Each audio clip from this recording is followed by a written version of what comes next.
আপনাদের স্বাগত জানাই আমার কথা শুনবার জন্যে।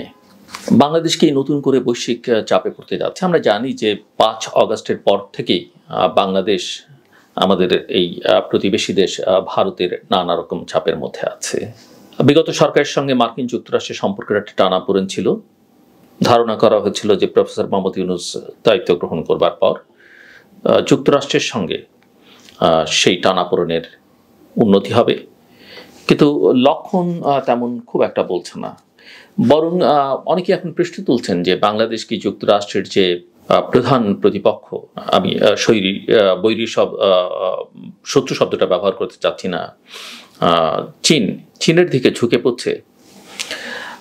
একটা সম্ভাব্য স্নায়ুযুদ্ধ বা স্নায়ুযুদ্ধ আছেও আমরা বলতে পারি। সেই স্নায়ুযুদ্ধে বাংলাদেশের সঙ্গে বিভিন্ন দেশের একটা ভারসাম্যপূর্ণ সম্পর্ক আমরা অনেক দিন ধরেই দেখছি। চেষ্টাটা হয়েছে, কিন্তু রাজনৈতিক স্বার্থে, ক্ষমতার স্বার্থে বাংলাদেশ সরকার কখনো কখনো কারো দিকে বেশি ঝুঁকে পড়েছে, বিশেষ করে বিগত সরকার আমলে সেটা আমরা লক্ষ্য করেছি।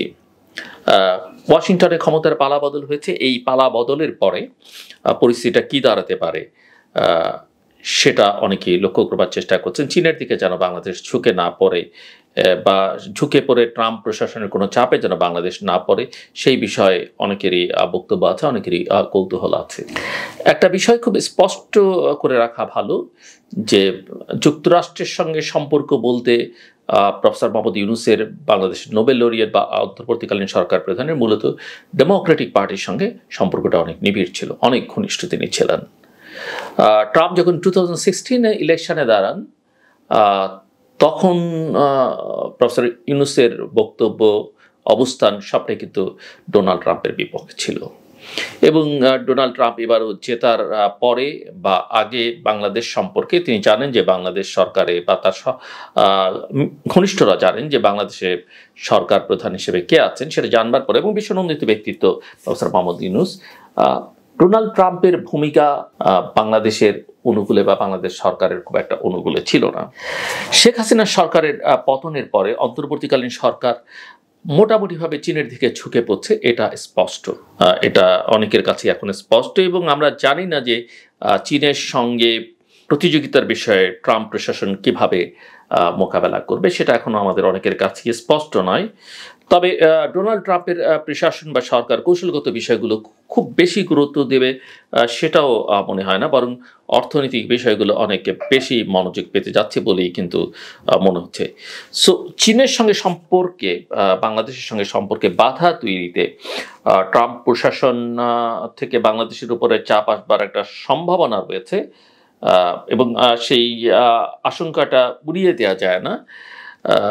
এবং বাংলাদেশে গত 6 মাসে অনেক কিছু ঘটেছে, এবং আমরা যদি দেখি যে অন্তর্বর্তী সরকার দেশের একটা কারো সঙ্গে বৈরিতা নয় এরকম নীতি থেকে পররাষ্ট্রনীতি বাস্তবায়নে খানিকটা চাপের মুখে কিন্তু আমরা লক্ষ্য করছি। যে কারণে আমি বহুবার এর আগেও বলেছি যে বাংলাদেশকে আসলে তার অবস্থানটা একটু পরিষ্কার করতে হবে, এবং পৃথিবীটা এমন একটা জায়গায় এসে দাঁড়িয়েছে বাংলাদেশকে কারো না কারো পক্ষে, কারো না কারো বিপক্ষে একটা অবস্থান কিন্তু নিতে হবে, অবশ্যই নিজের স্বার্থ সবার উপরে স্থান দিয়ে। সো ডোনাল্ড ট্রাম্পের প্রশাসন কেমন আচরণ করবে এটা নিয়ে অনেকদিন ধরেই একটা কৌতূহল আছে। বাংলাদেশের সঙ্গে সম্পর্ক কি হবে, ভারতের চোখে সে বাংলাদেশকে দেখবে কি না সেটা এখন পর্যন্ত স্পষ্ট নয়। তবে বাংলাদেশ যাতে চীনের দিকে ঝুঁকে না পড়ে সেই জন্যে ট্রাম্প প্রশাসনকে কিন্তু বাংলাদেশকে একটা চাপের মধ্যে রাখতে পারে। এবং আমরা দেখছি যে বাংলাদেশ ভারতের সঙ্গে সম্পর্কে টানাপোড়েন, যদিও ভারতের পক্ষ থেকে বিশেষ করে ভারতের সেনাপ্রধান বলেছেন যে সামরিক ক্ষেত্রে তাদের সহযোগিতা অব্যাহত আছে, কিন্তু সামগ্রিকভাবে বাংলাদেশের সম্পর্কটা আসলে নির্ভর করবে নির্বাচনের পরে, অর্থাৎ একটা নির্বাচন ও জনপ্রতিনিধিত্বশীল সরকারের সঙ্গে তারা সামগ্রিক সম্পর্কটা ভালো করবার চেষ্টা করবেন, বা ওই সরকারের সঙ্গে সম্পর্কের উপরই আসলে সবকিছু নির্ভর করবে। এবং ভারত এখন বাংলাদেশে একটা নির্বাচন দেখতে চায়, যেমন গণতান্ত্রিক বিশ্ব আসলে দেখতে চায়, এবং ধীরে ধীরে বাংলাদেশের জনগণের মধ্যেও এই আকাঙ্ক্ষাটা প্রবলভাবে তৈরি হয়েছে, যারা চাইছিলেন আসলে এই সরকারকে কিছুটা সময় দিতে এবং এই সরকার ভালো কিছু কাজ করুক, কিছু সংস্কার করুক। কিন্তু সরকার গোটা পরিস্থিতিটাকে এমন করে ফেলেছে যে এখানে আসলে কেউ আর সরকারকে সময় দিতে চাইছেন না। হ্যাঁ, নির্বাচন হলে বিএনপি ক্ষমতায় আসবার একটা সম্ভাবনা কারো কাছে আশঙ্কা আছে, কিন্তু ভারত যেটা দেখছে এবং পশ্চিমা বিশ্ব যেটা দেখছে যে বিএনপির সঙ্গে জামায়াতের সম্পর্কটা এখন আর আগের মতো নেই। এই পরিস্থিতিতে বিশেষ করে ভারত বিএনপির সঙ্গে তার যে সম্পর্কটা, সেটা একটা স্বাচ্ছন্দ্যের সম্পর্ক কিন্তু তারা তৈরি করতে পারে।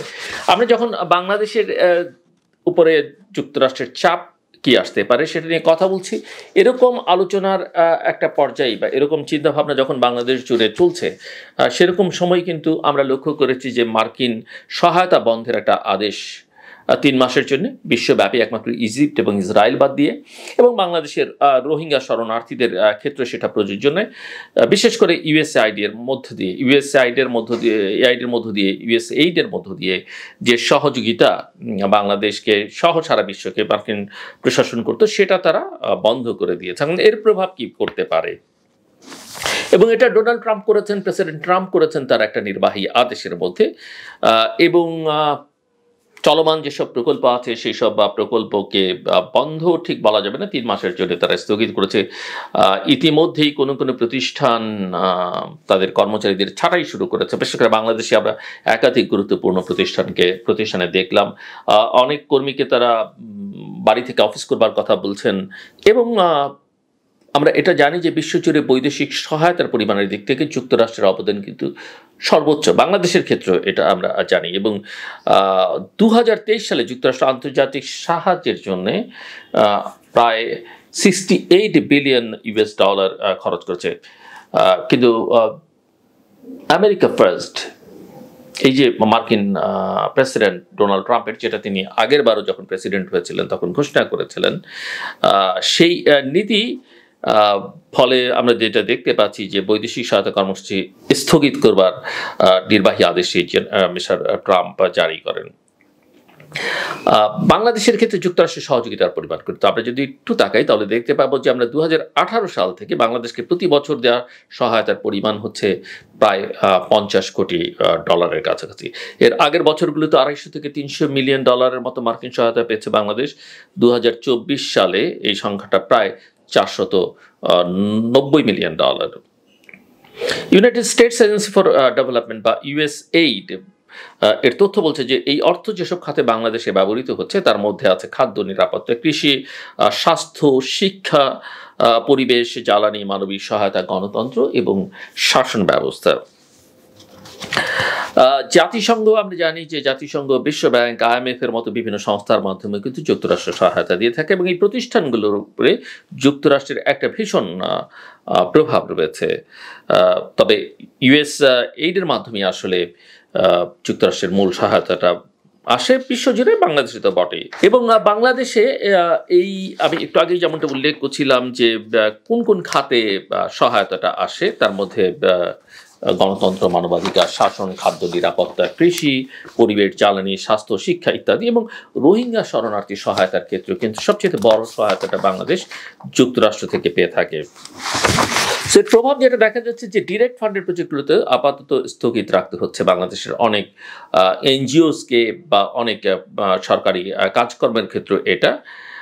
এবং এর ফলে প্রায় কোটি মানুষ কিন্তু তাদের যে সুবিধা তারা পাচ্ছিলেন সেগুলো থেকে বঞ্চিত হবেন।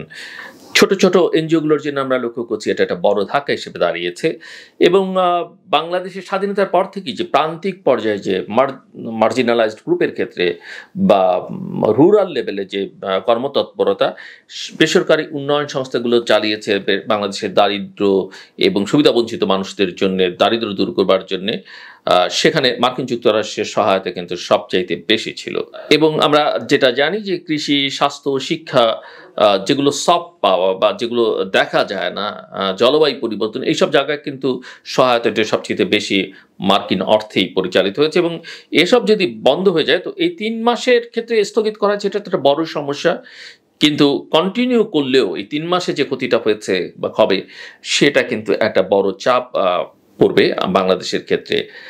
এবং একটা অনিশ্চয়তার মধ্যে কিন্তু সবসময় থাকতে হবে যতদিন ডোনাল্ড ট্রাম্প প্রেসিডেন্ট থাকছেন। সো যেটা পরিষ্কার যে প্রান্তিক জনগোষ্ঠী, ছোট ছোট উদ্যোক্তা, ছোট ছোট এনজিওগুলো সবচেয়ে বড় সমস্যার মধ্যে পড়বে।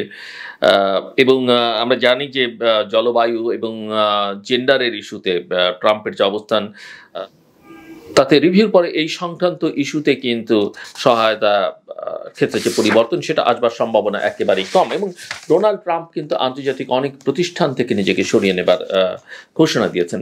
এবং শুধু আমরা যুক্তরাষ্ট্রের কথা যখন বলছি, এর সঙ্গে আরেকটা নতুন মাত্রা যুক্ত করেছে সুইজারল্যান্ড ইতিমধ্যেই বাংলাদেশ, আলবেনিয়া এবং জাম্বিয়ায় এই 3 দেশের জন্য তাদের উন্নয়ন সহযোগিতা বন্ধ করতে যাচ্ছে। এবং সুইস সরকারের ফেডারেল কাউন্সিলের এক বিবৃতিতে বলা হচ্ছে যে সরকারের উন্নয়ন সহযোগিতা কাটছাঁটের বাস্তবায়ন করতে এমন সিদ্ধান্ত নিয়েছে।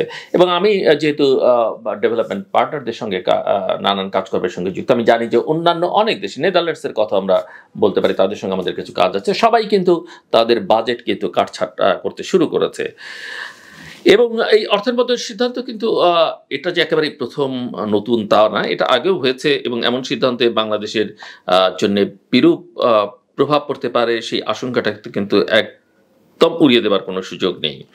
সো সুইসদের কথা যেটা বলছিলাম, যে আগামী 4 বছরের মধ্যে দ্বিপাক্ষিক সহযোগিতা কর্মসূচি ধাপে ধাপে তারা বন্ধ করে দেবার কথা বলছে, এবং 2028 সালের শেষে বাংলাদেশে আর সুইস উন্নয়ন সহযোগিতা অগ্রাধিকার প্রাপ্ত দেশ হিসেবে থাকবে না। ইতিমধ্যে বাংলাদেশ কিন্তু আবার এলডিসি গ্রাজুয়েশনও করতে যাচ্ছে, যেটা নিয়ে অনেকের মধ্যেই আপত্তি আছে যে আমরা আসলে নিজেরা এত দ্রুত এটা করতে চাইছি, তাতে আমরা অনেক সুযোগ সুবিধা থেকে কিন্তু বঞ্চিত হব।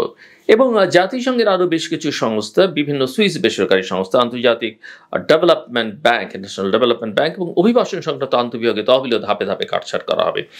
এই সব তথ্য কিন্তু সুইস ফেডারেল কাউন্সিলের প্রেস রিলিজে কিন্তু উল্লেখ করা হয়েছে। এবং বাংলাদেশে সুইস অর্থায়নের দিক দিয়ে একদম শীর্ষ হলো মোটামুটি শীর্ষ পর্যায়ে 15টি দেশের একটা কিন্তু আমরা বলতে পারি। এবং দীর্ঘমেয়াদী উন্নয়ন অংশীদার হিসেবে বাংলাদেশের দারিদ্র্য বিমোচন এবং টেকসই উন্নয়নের লক্ষ্যে লক্ষ্য অর্জনেও কিন্তু সুইজারল্যান্ড বাংলাদেশকে সহযোগিতা করছে। সো বাংলাদেশে অর্থায়ন বন্ধের ঘোষণা বাংলাদেশের জন্য সামনের দিনগুলোতে অত্যন্ত বাড়তি একটা চাপ তৈরি করবার আশঙ্কা তৈরি করেছে। বাংলাদেশের শিক্ষা, আমরা দক্ষতা বৃদ্ধি, নারী, স্বাস্থ্য, উন্নয়ন, এমন অনেক ক্ষেত্রেই সুইস সহযোগিতা অনেকটা শর্ত সাপেক্ষ ছাড়াই কিন্তু ছিল, কিন্তু সেটাও বন্ধ হয়ে যাচ্ছে। এবং সেই জায়গায় যদি এমন সহযোগিতা কমে যায়, তাহলে সেটা বাংলাদেশের জন্য চাপ বাড়াবে এবং কিছুটা শূন্যতা তৈরি করবে, সেটা কিন্তু আমরা নিশ্চিত করে বলতে পারছি, যেটা যুক্তরাষ্ট্রের সিদ্ধান্তের সঙ্গে প্রায় কাছাকাছি রকমের একটা চাপ প্রয়োগ করতে যাচ্ছে। যদি যুক্তরাষ্ট্রের সহায়তার পরিমাণ অনেক বেশি, সেই চাপটা অনেক বেশি, কিন্তু সুইসদের ক্ষেত্রে কোনো রকম শর্ত ছাড়া প্রচুর সহযোগিতা কিন্তু ছিল, এবং যুক্তরাষ্ট্রের ক্ষেত্রে প্রচুর শর্ত ছাড়াও কিন্তু সহযোগিতা ছিল। তো আস্তে আস্তে একটা প্রবণতা কিন্তু পরিষ্কার হতে যাচ্ছে যে বৈদেশিক সাহায্যের ক্ষেত্রে যে উদার ব্যবস্থাটা ছিল, বা পশ্চিমা বিশ্ব যে উন্নত বিশ্ব যে এটাকে যে নৈতিক মানদণ্ডে বিচারে দেখতে যায়, সেটা থেকে তারা ধীরে ধীরে সরে আসতে শুরু করেছে। সো আমেরিকার সিদ্ধান্তের পরপরই বাংলাদেশের উন্নয়ন সংস্থাগুলোর প্রকল্প বন্ধ বা স্থগিত করছে, অনেক ক্ষেত্রে পরিসর সীমিত করে আনা হয়েছে। সুইস সিদ্ধান্ত ধীরে ধীরে এমন প্রভাব আরও আশঙ্কা রয়েছে, যেমনটা আমি উল্লেখ করলাম সুইসের বাইরে নেদারল্যান্ডসের কথা এবং আরও বেশ কিছু উন্নয়ন সহযোগীদের কথা। তো সব মিলিয়ে কিন্তু এক ধরনের চাপ, অর্থনৈতিক চাপে বাংলাদেশ পড়ছে এবং দুশ্চিন্তাটা বাড়ছে, এবং বাংলাদেশের গণতান্ত্রিক উত্তরণের বিকল্প এখন নেই, এবং সেটা একটা নির্বাচনের মধ্য দিয়ে করতে হবে। কারণ জনপ্রতিনিধিরা থাকলে তাদের উপরে দেশীয় উদ্যোক্তাদের এবং বৈদেশিক সহযোগীদেরও কিন্তু এক ধরনের আস্থা তৈরি হয়, এবং সেই আস্থার ঘাটতিটা পূরণ এখন বাংলাদেশের জন্য সবচেয়ে বড় চ্যালেঞ্জ বলে আমার কাছে মনে হয়। আমার কথা শুনবার জন্য অনেক ধন্যবাদ। সবার জন্য শুভকামনা।